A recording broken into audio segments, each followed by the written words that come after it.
From the National Association of Social Workers, this is Social Work Talks, and I'm your host, Elisabeth LaMotte, and I am really looking forward to today's conversation with Karey Swartwout, Dr. Brooke Stroud, and Dan Duane.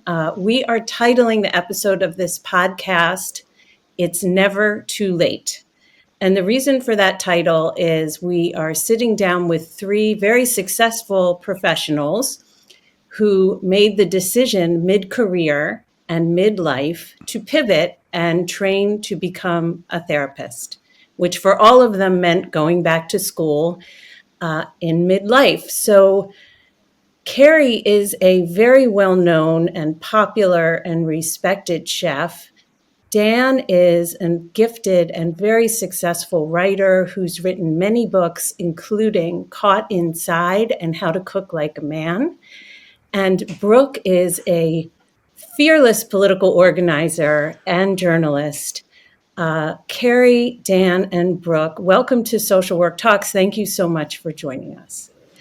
I do think it's really important to point out as we're getting started that all three of you were steeped in very successful careers when you decided to make this change. Karey, you have started very popular catering companies and restaurants. Dan, you have written more books than I can name. You have published in the most prestigious publications. Brooke, your tireless political organizing is legendary in the DC area and beyond. So can you walk us through the catalyst, as you see it, each of you, for how you decided to make this change? Well, the catalyst there were a number of different threads in my making this change. But let's say one way of thinking about it is that I was a lot of my writing was as sort of an adventure sports journalist. Like I did, I would go on climbing trips and surfing trips. And so I had this whole side of my life that was out there in the world, having great adventures and writing about them. But I had this other side of my life, which was being in therapy all the time. And for a long time. And I had a great long-term therapy with a psychoanalyst, and that just was a wonderful relationship and helped me go through very difficult times in very emotionally successful ways and grow in great ways. And over the years in that therapy, I had found myself at times sitting there in this guy's office thinking, man, you have a cool job. This is really neat what you get to do, maybe I was idealizing it a little bit, but it really looked great to me. Talking about life's big questions and all of that. Another thing that was going on is that as my journalism became more serious, I found myself really drawn to the part of journalism that is bearing witness, that is asking people about their lives, asking to hear about people's lives, and the job of being present and really listening and authentic curiosity started to feel like an incredibly important piece of that to me. And then, then there was the death of the magazine industry. That was another piece of it. This industry that I'd worked in for a long time started, it's been crumbling for as long as I worked in it. But so there was that piece of it too. So one day I just kind of woke up and I don't know, the truth is my daughter was home from college one day talking about majors, and my wife said, God, honey, if you could go back to college and major and, just study one thing for 2 years, wouldn't that be amazing? What would you study? And I said, nothing. I'm too tired. I'm too old and tired. And then I said, no, I know what I'd do. I'd become a therapist. And it just sort of popped out of me. And sometimes you have to kind of listen to these when these things just kind of come spontaneously from within. I don't know. I feel like they're telling you something, the inner voice is speaking. So that's my answer. Thank you. I feel the same way, Dan. And I would say, I think a lot of people look back and feel like their experience in therapy is the most meaningful, most important training that you get, which may be a separate conversation. I also happen to think that you're a natural therapist, for sure. There's several pieces I want to ask you about, but Karey, could you tell us what led you to make this decision?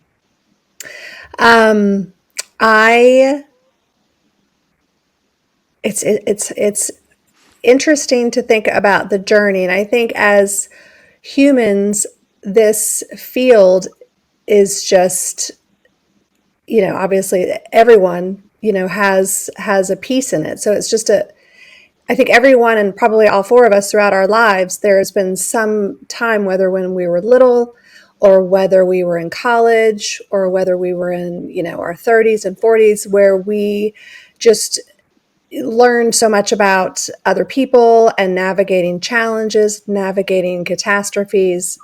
And so I think this is just such an amazing field for anyone who is midlife, because it's just, by the time you've gotten to this age, you've figured out a lot of stuff that you didn't know in your 20s, Yeah. So it's, but growing up, my mom was actually an LPC.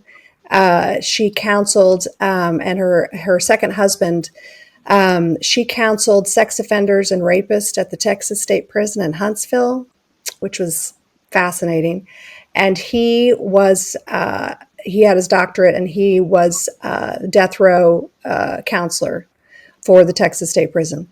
So it was just fascinating to hear all of those stories and their challenges, but also their just grit in really helping these clients. So I kind of grew up in that environment. But then the second best training, aside from getting your master's, I think, is working in the restaurant industry. Because you are just, growing up, I've worked in restaurants, in high school. While I was living in New York for a little bit, I worked at Sardi's, which was fascinating. Started my catering business in London, catering for hedge funds and private equity. And that was a whole nother field of psychology. And then, ending up in Rockport and opening up, a restaurant as well. And I think the constant theme that I've seen is that everyone has just a primal need to be taken care of, period. And so it came to me a few years ago, and I've seen, my friend Brooke here, who has gone through the journey as well. But I felt a need, a desire to grow more in this area of what makes people tick. And so I decided to dive in. I'll be finishing up in December. So it's just a neat journey. And I like Dan said, it's like if you could do anything in the world and study anything in your later years of life, mid to later years, this is it. How did your mother respond when you decided to join her profession? Well, unfortunately, so she passed away. In both my mom and dad passed away 2017, 2019. But my older sister, yeah, and but I know that she's wherever she is looking at me going, I knew you were going to do that. I knew you fought me all the way, Karey, but I knew you were going to do that. But my older sister is a school psychologist up in Austin. So, you can kind of think that it may be. My dad was a geophysicist, so it wasn't counseling at all. But I think it's just something that it was thinking about how people think, and just that exposure, and that being in the house and being in the conversation. It feels so natural to be entering this field now. And Brooke, what about you? How did you come to this decision? I studied psychology in undergrad, and that was my passion and my pleasure and intention to go into that field. I happened to volunteer on the Clinton Gore campaign of '92, and it turned into a full-time job where I stayed for 7 years and had a variety of roles. And then I met my husband, and we moved overseas to London. As I arrived, I studied. I got my master's degree at the London School of Economics in social psychology, and the intention there was to become a writer about groups of people. My interest in politics and my vantage from having been in politics sort of opened my eyes to what policy can do to affect people's lives, and what people's lives are like, groups of people, and how policy can affect them. So that was my goal. I had 3 kids while I was in London and raised them to keep myself engaged in the world. I did start writing for Time Magazine as a freelance journalist. And then we decided as a family to move back to the United States about 10 years later. And just prior to returning, my father died in a car accident. And it was throttling to my heart and soul, and our whole family. And it took me a pretty good year and a half to both get settled, help my family get settled in Washington, D.C., but also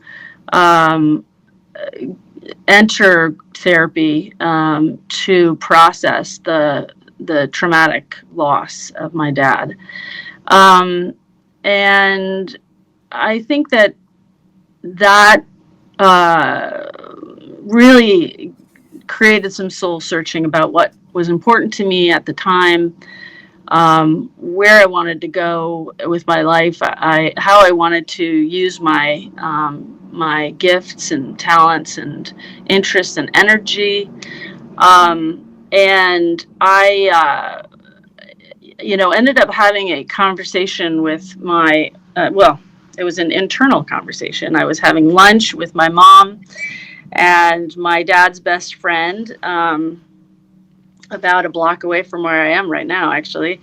And I was sitting watching the two of them talk about their work, and had this sort of flashbulb moment, as we call it, this sort of revelation that if I pursued a degree in psychology, that I could have a cool 25 years if I was anything like the two of them. And I felt really hopeful and excited, and went home and literally got on the phone and, dialed around town to all the universities within a, hour radius of me. So, yeah. Well, you are the farthest along of everyone in this group. You've gotten a doctorate. You're in private practice. Has it lived up to your visions and expectations of what you were looking for by making this transition? Yes, enormously, and it's really surpassed what I had imagined at the time. I feel very fulfilled, which was really what I was seeking. I felt like I had a lot to give, and I felt that I wasn't fulfilling that sort of fulfilling myself. I feel I have an amazing sort of rhythm of life, if you will, and so that my work just is the centerpiece of how I live my life, and it's I have incredible relationships with the people I work with. I feel like I'm always learning more and expanding. I think in this work, you're learning more about yourself, but you're also learning more technique, exploring reading, So the journey is not over. Thankfully, Right. It is, especially as a therapist. There's so many branches of social work, which is my degree and the theme of this podcast. But as a therapist, I do think we are so well poised to get better at it as we get older, which is also why it's so interesting to explore the stage at which you're starting this process. Dan and Karey, what would you say about learning, being in school now at this stage of your life? What stands out to you, or what is that like for you? Can you each say something about that? Whoever wants to go first. I can go first because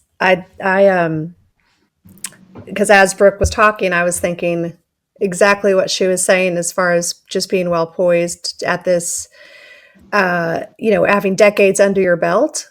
I'm doing mine. I finish up in December with Pepperdine. I'm about to start my third practicum term. So I've been doing my practicum for the last 6 months. And there's just so much benefit to, because I have started businesses, because I have an entrepreneurial background. I live in a very rural area of South Texas. And I'm doing my online program with Pepperdine University, which is out in Malibu near, I think Dan's out in California. So I can't wait to go to graduation because that's going to be fun. But because of Texas and because of our mental health, I mean, I think we're bottom of the barrel as far as access to resources. And so you can imagine what the internship finding process was like. It was. How did you do that? I did what every entrepreneur does, and I made my own. Nice. So I went to the local, and there's a tremendous need in our area, high poverty, lots of need in the local school district and with the local families. So I have a very close relationship with the school district. So I went to them and presented the plan. Googled it, Chat GPT. It was not around, or it was, but I wasn't privy to it, but that would have been very helpful. How to create a practicum internship in a local rural South Texas district. So, and in my schoolwork with my classes, it is so fascinating because I am in these classes with the majority of my classmates, and I don't know how it is for you, Dan, but, and probably similar actually for Brooke with her doctorate program, but the majority, although the doctorate program, you probably had maybe more that were in their 30s and 40s. But for my program, I have a lot of, I call them nuggets, my little classmate nuggets who are in their 20s, 26, 27. That was me. Yes. So we're going around talking about, all the things, and, each class is different, and, you go through psychopathology, and you go through different types of theories, and you go through different types of, like the last class we just finished was trauma and different things. And having lived a life, with the knowledge of death and grief, and living through Hurricane Harvey down here, living through, COVID, living through, a divorce or remarriage or stepchildren or the birth of a child, it's a lot that you cannot get from a textbook. You have to go through it. So it's been a learning process for me to be patient with some of the discussions, because I almost feel like, and I just thought of it now, that there needs to be some level of certification or something that is for 45 and up, because when you've gotten to that age, we're dealing with things like, I would love for us to talk more about, elderly parents, Alzheimer's, Parkinson's, loss of midlife, career loss, ageism, menopause. menopause, my God, and for the poor men, that have to deal with all the things, with their own stuff, with the menopause and menopause. I mean, I don't know what you call it for men, but so there's It could be menopause. Sure. menopause. That you heard it here first. So if anybody writes Brene Brown, if you're listening, that started with us. Okay. But it's just been, and Dan, I know, has a lot more to say about it, but just the golden platinum nuclear level of knowledge that you get after the age of 45 is not being studied. It's not being shared. It's not being researched as much as it should. And so I think that's, if I was looking for a program, and also you're just going to get what you get out of it. I know for a lot of my classes, I have asked a lot of questions that you can just see the look of the eyes glaze over in the classmates because they have no idea what you're talking about. Dan, has that happened to you? Oh yeah, for sure. For sure. I feel like a space alien in a lot of my classes. Yeah. Totally. Sure. Totally. I mean, to the degree that sometimes it's actually kind of embarrassing, yes. I'll ask a question. And the truth is a lot of my instructors are a lot younger than I am. Exactly. A lot younger, and I'll ask some question and it's like, yeah, I should probably just shut up. I shouldn't talk in this class, Well, what else would you say about what it's like to be learning psychological theory and how to apply it now as a clinician, Dan, at this stage of your life? At this stage of life? Well,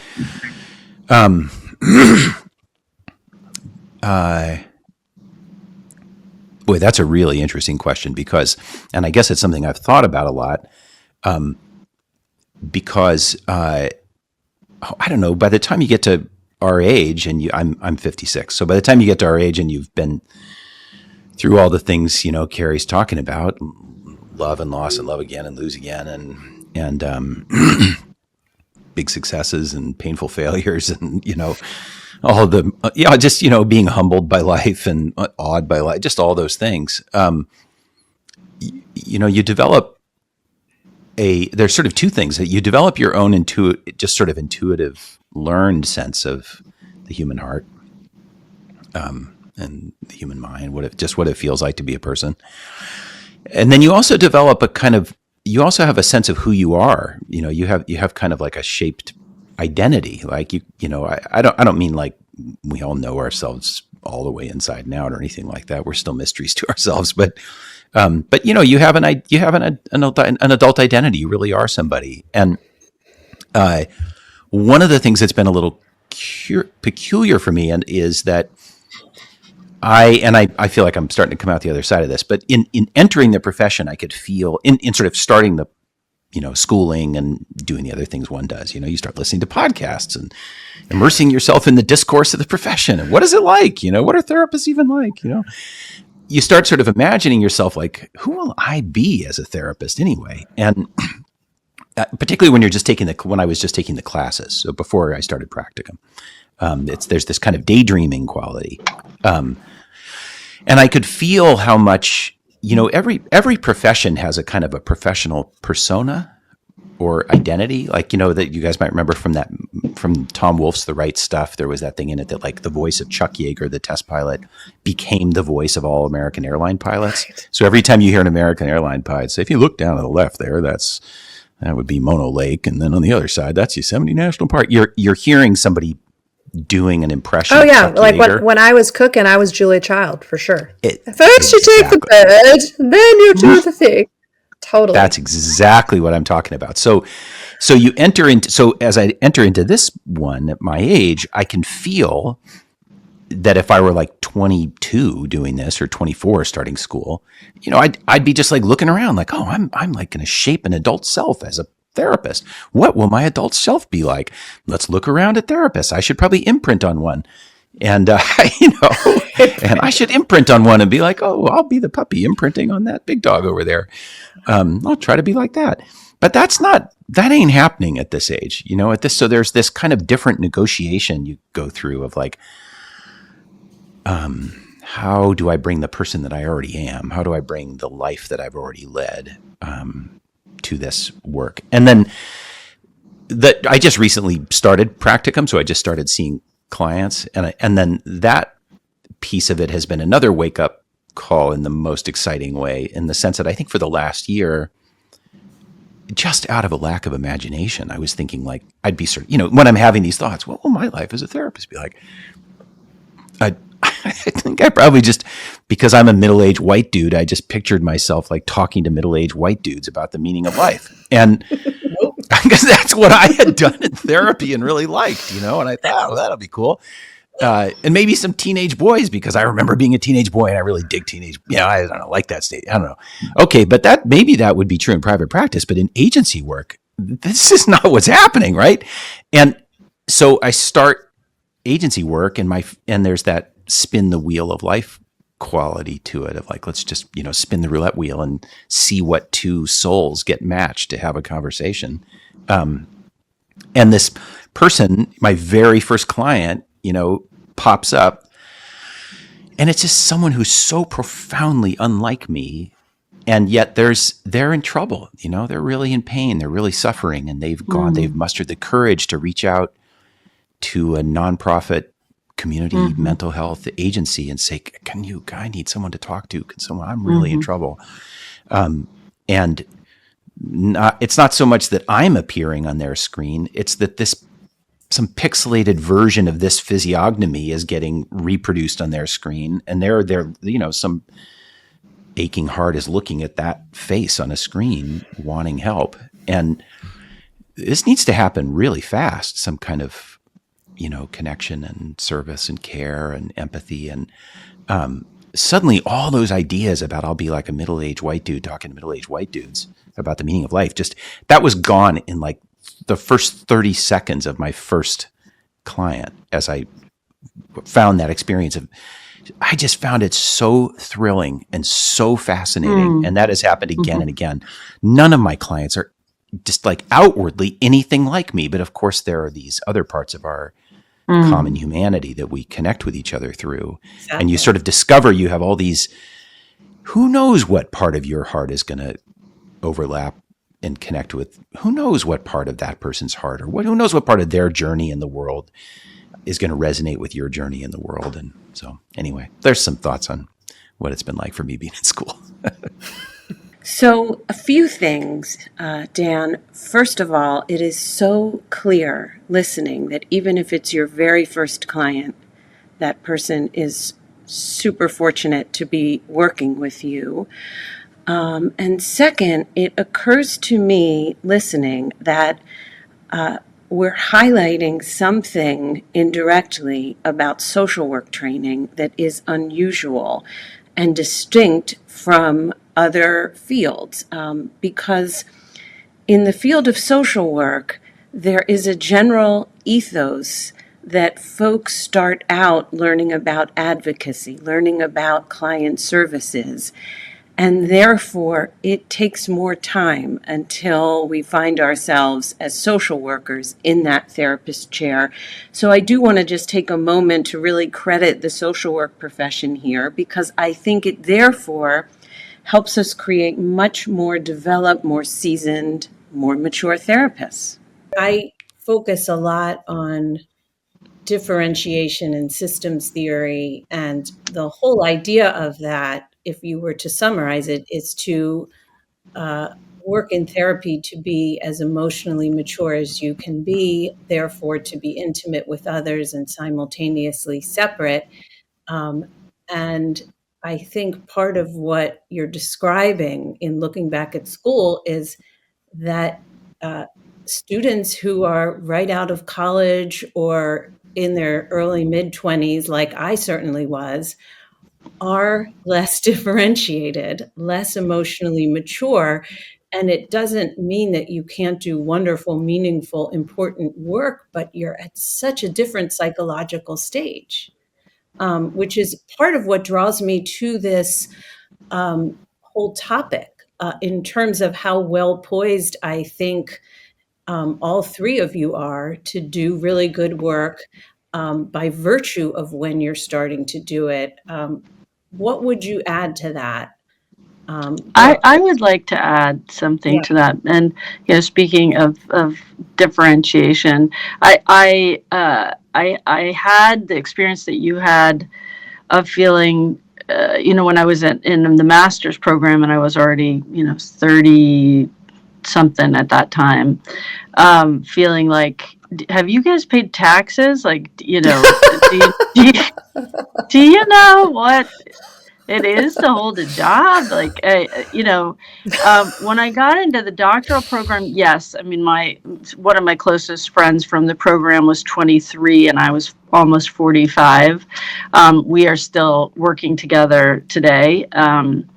There was another woman in the program who's also one of my closest friends who was 55, and our cohort is still very, very close.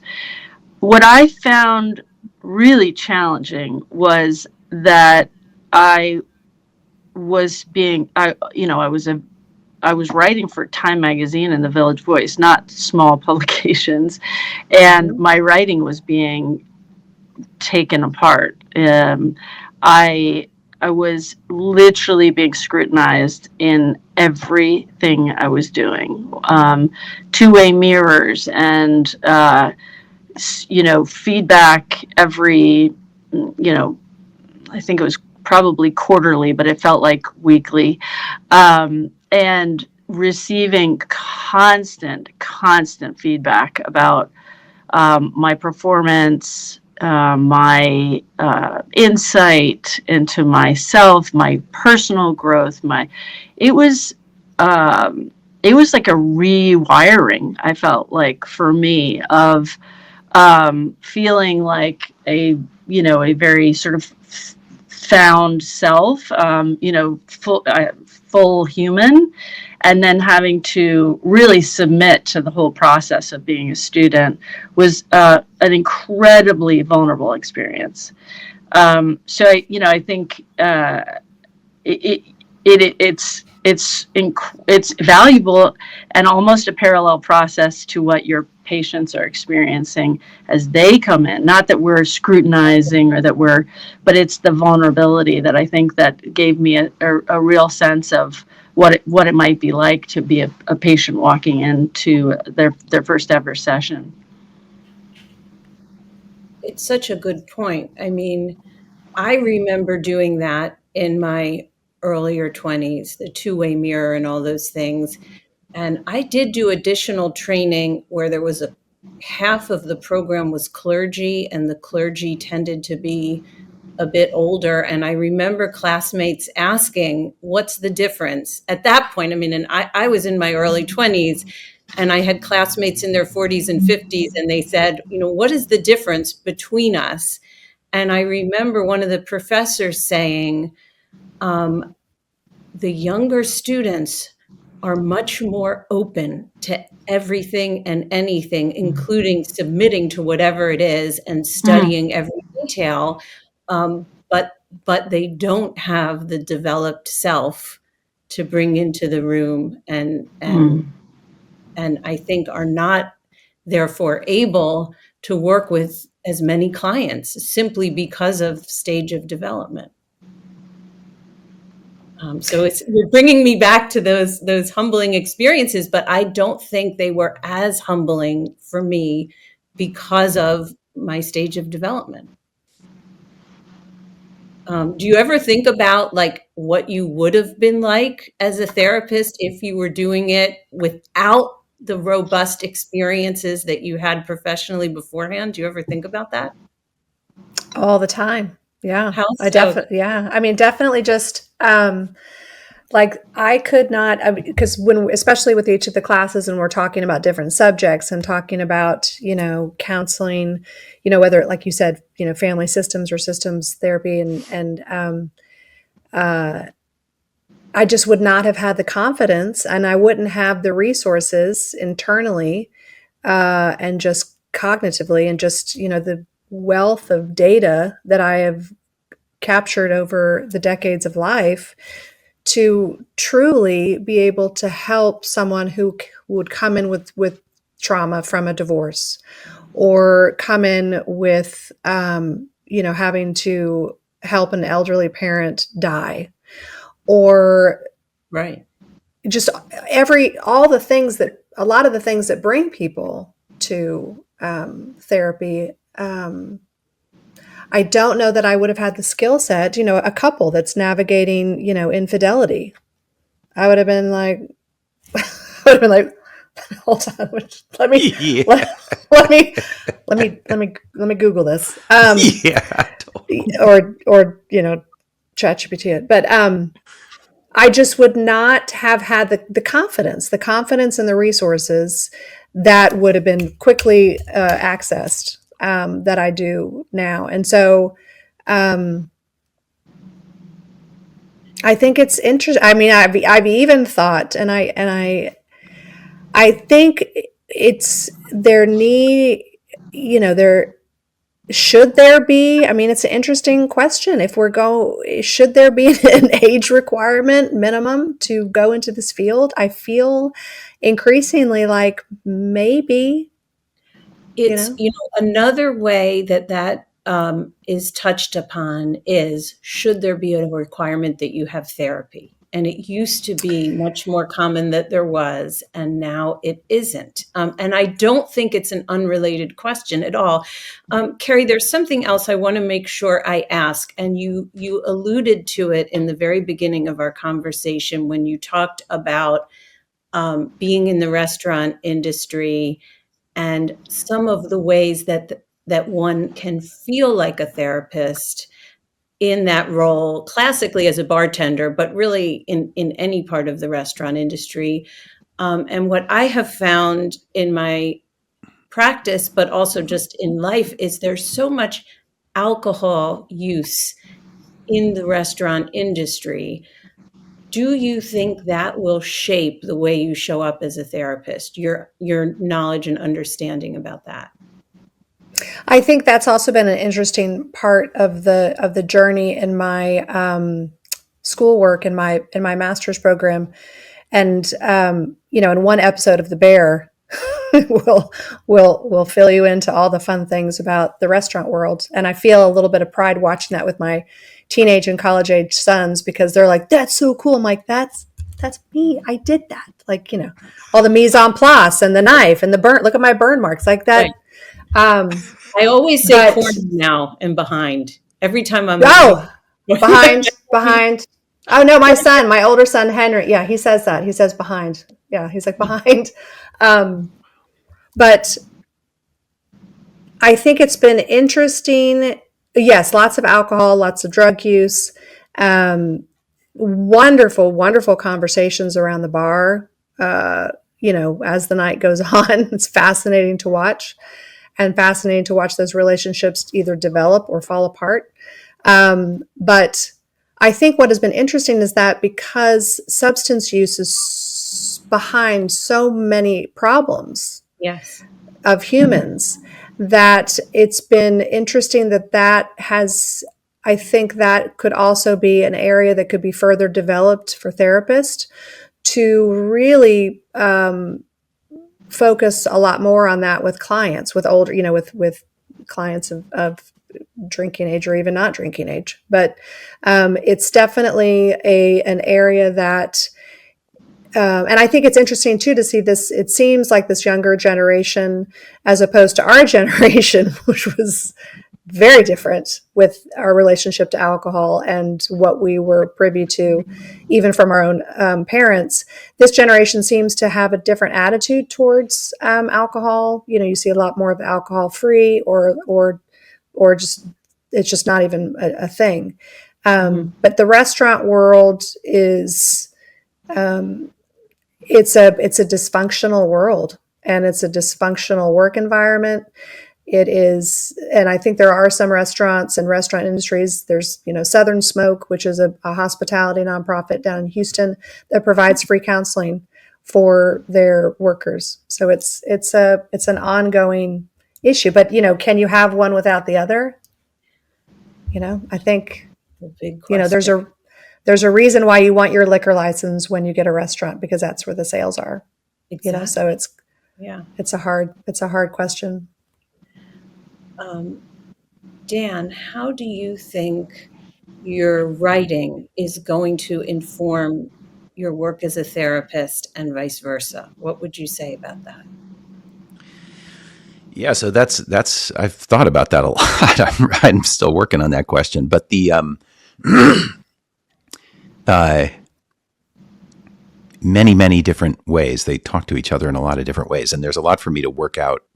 There's sort of kinks and complexities to work out. Let's say in that I have been so I've done a lot of different kinds of writing, but the two sort of really big strains in my writing. I know I mentioned adventure journalism earlier, but the truth is there's sort of two other really big areas. One is memoir. So I've done a lot of personal essay writing and first person. I've written books that are first person, and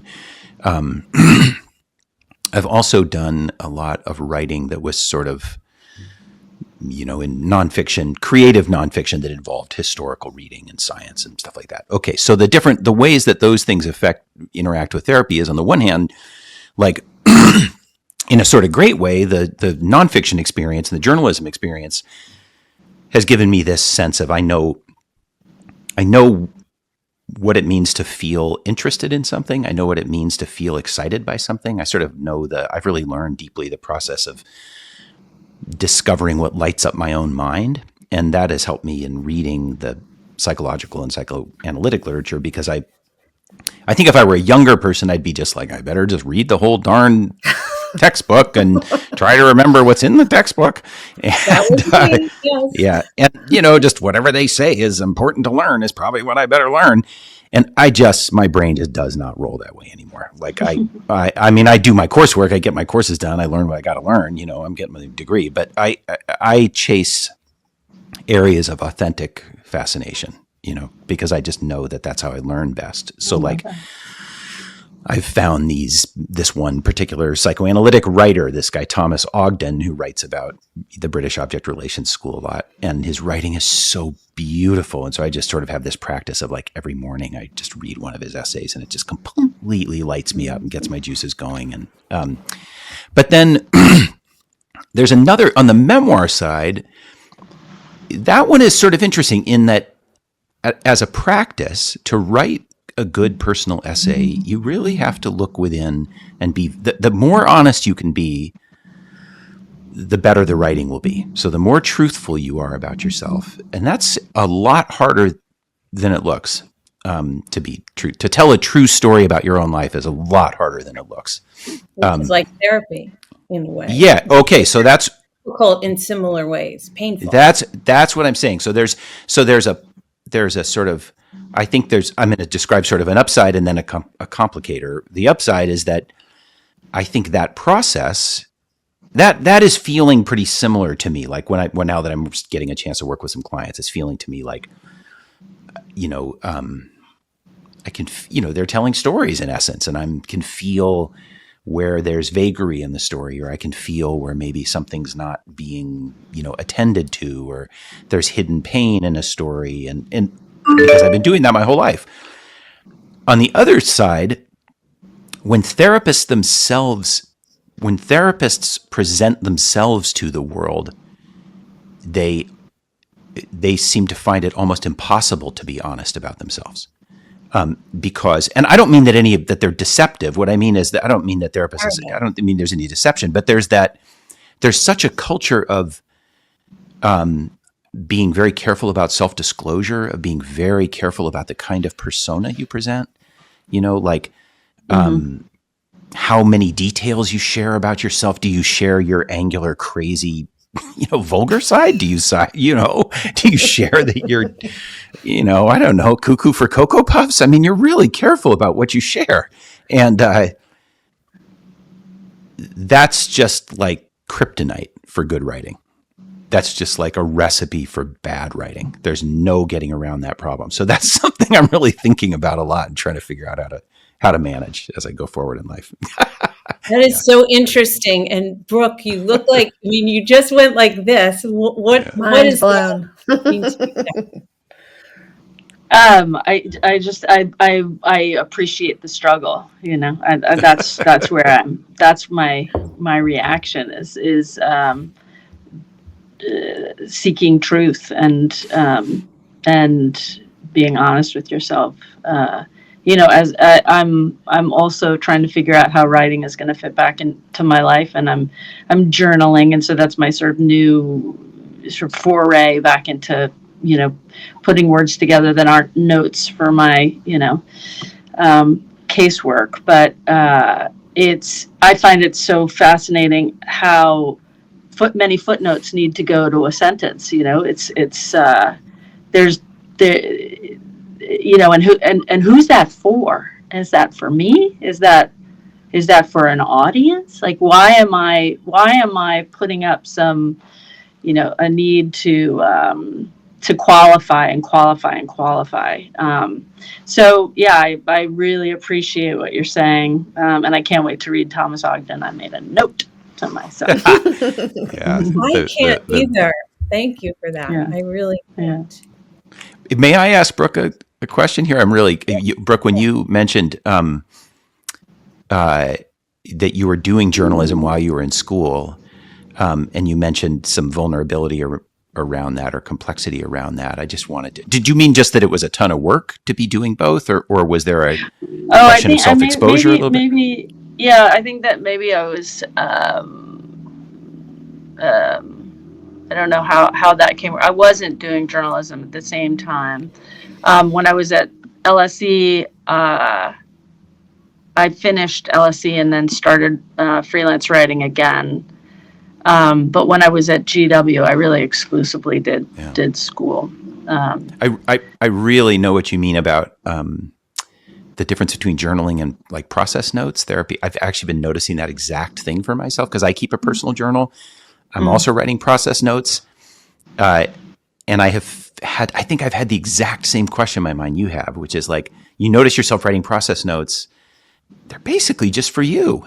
And yet you're censoring it into this very anodyne clinical language that you would never use as a writer in describing characters. But then you're in your journal and you feel like, wait, am I allowed to be honest about, I don't know, anyway, sorry, Elisabeth, but that's with that. Yeah. I think it's similarly like with the notes that y'all are talking about. It's just also being careful that I find myself just being very aware in a way that I haven't before of imposing my values. And is my recollection accurate? Is this actually, what they said? Is that the way that I interpreted it? And so it's the note taking, the process notes is very anxiety inducing, and I think, and I wonder, but I can see no matter what age, going back to that all of our experiences, I feel so much more confident though taking these notes at this stage in life versus if I had been taking these process notes in my 20s, because the nuance of what's not, like what Dan had said, that's not being communicated, I wouldn't even have known to have looked for those things. So I think that's an interesting connection that Brooke and Dan are talking about with that, whether it's censoring or whether it's discerning, reading between the lines. I think it's interesting. It's an interesting journey. Do any of you have any other questions for each other? So many. I've learned a lot. Go ahead, Karey. I think I would love. I mean, I know a bit about what Brooke, some of her clients that she's working with, but I would love to also hear from Dan about as he's going through this journey. But we could start with Brooke about who she's found herself, what client base, what client, demographics that she finds herself gravitating towards. I think is interesting. So Dan, do you want to go first? Oh, go ahead, Brooke. So I'm in private practice. I'm in Northwest DC. I have a sliding scale, but I have a pretty high rate. And so it's self-selecting in a sense by that. So I have a pretty affluent caseload at the moment. And I think that's relevant to, the conversations that we're having about, where I was in training. There was a far greater diversity and just a different sort of set of needs for sure. So I have I have my graduate focus was on children and adolescents. And so I really started in private practice, 7 years ago, working with children and adolescents. During the pandemic, I really had to drop working with kids online. It was too difficult. And so I took on a whole set of adults. So I continue to I've added kids back now since I went back into the office in June of 21. But I have a varied caseload in terms of age range. So I have as young as 4 and as old as 60. And I love that. I think I really thrive on kind of variety, and I like, and with the kids, I'm literally on the floor. So I really like, getting up and moving around. With the teenagers, some of them I'm working, I incorporate mindfulness and body, somatic kind of work. So I have a pretty wide range in terms of ages. I think trauma, depression, anxiety, OCD are probably the kind of diagnoses that I think are most prevalent within my caseload.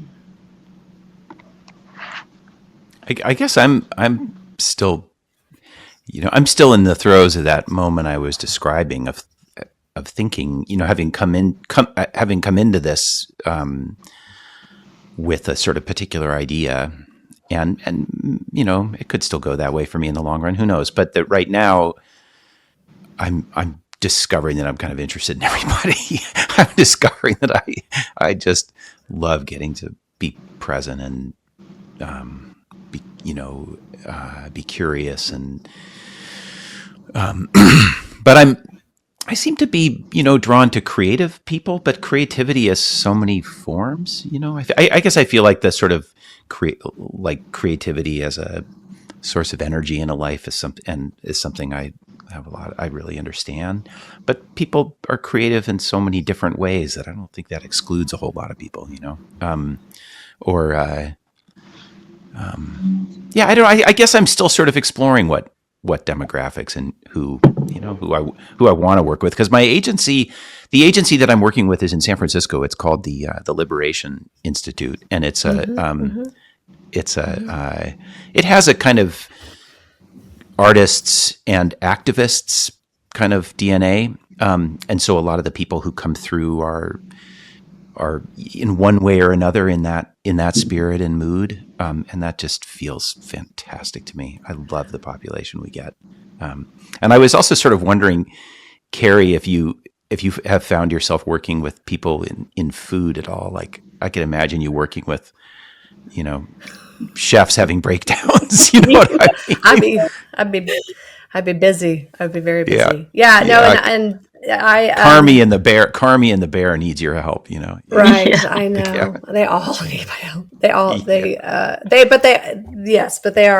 also helping each other, which I think is great about that show. But I definitely, I am finding myself leaning towards more and more, because of my own journey, sort of entrepreneurs, small business owners, professionals, that, because it is holistic, right? You're not just a solar power integrator and you don't suffer grief or OCD, I think increasingly we will see those coming together. And so I'm thinking from a place of what would have been really helpful to me in my own therapeutic journey.